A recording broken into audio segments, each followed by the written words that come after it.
আসসালামু আলাইকুম। আমি হাকিম জোসনা আক্তার লিমা।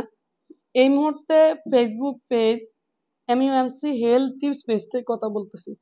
এই ভিডিওটা একযোগে আপনারা আমার ফেসবুক পেজে পাবেন, আবার YouTube channel MUMC health tips channel থেকেও পাবেন। দয়া করে আপনারা আমার YouTube channel MUMC health tips চ্যানেলটা সাবস্ক্রাইব করে রাখেন, আর পেজে ফলো দিয়ে সাথেই থাকুন। এভাবে স্বাস্থ্য বিষয়ে যেন পরামর্শগুলো আপনি দেওয়ার সাথে সাথে পেয়ে যান।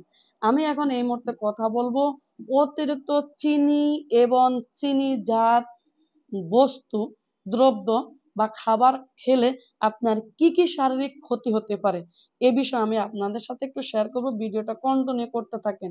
আমরা যারা অতিরিক্ত চিনি খাইতে পছন্দ করি এবং চিনি জাতীয় বিস্কিট, খাবার, পায়েস, এই জাতীয় খাবারগুলো খেতে আমরা পছন্দ করি, তাদের জন্য কিন্তু আমরা মানে ভালো খাচ্ছি, কিন্তু আমার শরীরের ভিতরে যে কি ঢুকতেছে, আমি কি খাচ্ছি, কি পরিমাণ ক্ষতি হইতেছে, এটা আমরা কেউ কিন্তু উপলব্ধি করতে পারতেছি না।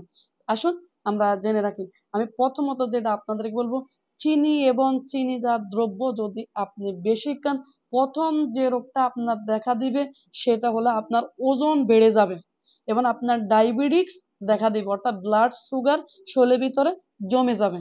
এটা কিন্তু প্রথম কারণ থাকবে, মানে ওজন বৃদ্ধি হওয়া এবং আপনার ব্লাড সুগার বেড়ে যাওয়া, এটা থাকবে। আপনার শরীর অকালে অল্প বয়সে বার্ধক্য চলে আসবে। মানে যখন আপনার চিনি এবং চিনি জাতীয় দ্রব্য বেশি, অর্থাৎ শরীর মোটা হয়ে যাবে, দেখতে আপনাকে এক ধরনের মোটা মোটা মনে হইতেছে। আপনার কিডনিতে কিন্তু পাথর সৃষ্টি হবে, আপনার ঘুমের নানা সমস্যা দেখা দিবে, ঘুম হবে না, ডিপ্রেশন বেড়ে যাবে, আপনি মানসিক দুশ্চিন্তার মধ্যে পড়ে যাবেন।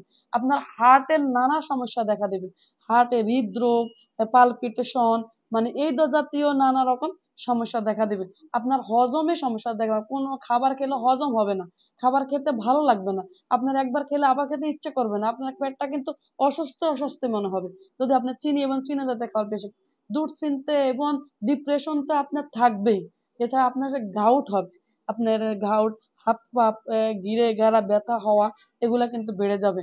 আপনার লিভারে কিন্তু নানা রকম সমস্যা দেখা দিবে। ওজন তো বৃদ্ধি হবে, এটা আমি প্রথমে বলেছি। তাহলে অবশ্যই কিন্তু খেয়াল করবেন, চিনি এবং চিনিজাত দ্রব্য যদি আপনি সবচেয়ে বেশি খাবেন এবং আসক্ত আছেন, এবং অনেক বাচ্চারা কিন্তু খাচ্ছে, ছোট ছোট বাচ্চারা চিনি এত বেশি খাচ্ছেন, চিনি জাতীয় খাবার এত বেশি খাচ্ছেন, চায়ের সাথে এত বেশি চিনি দিচ্ছেন, যে কোনো খাবারে এত বেশি চিনি নিচ্ছেন, কিন্তু এই চিনিকে অ্যাভয়েড করবেন। বাচ্চাদেরকে চিনি এবং মিষ্টি জাতীয় বিস্কিট, মিষ্টি, এগুলো কিন্তু খুব কম খাওয়াবেন, তাহলে কিন্তু আপনি সুস্থ থাকবেন। কাজে চিনিকে অ্যাভয়েড করে চলবেন। নিজেকে সুস্থ রাখতে চাইলে, সুস্থ থাকতে চাইলে, পরিবার পরিজনের সবাইকে সুস্থ রাখতে চাইলে, বাচ্চাদেরকে সুস্থ রাখতে চাইলে, আসুন আমরা সবাই চিনিকে অ্যাভয়েড করি। স্বাভাবিকভাবে চিনি যতটুকু, যেটা একবারে না, এতটুকু খাওয়ার চেষ্টা করি। আপনারা এই ভিডিওটা শেয়ার করে অন্যদেরকে এই পরামর্শটা দেখার এবং জানার সুযোগ দান করুন। আপনাদের সাথে আমার আবারও দেখা হবে, আবার কথা হবে নতুন কোনো ভিডিওতে, নতুন কোনো তথ্য বা পরামর্শ নিয়ে। আল্লাহ হাফেজ।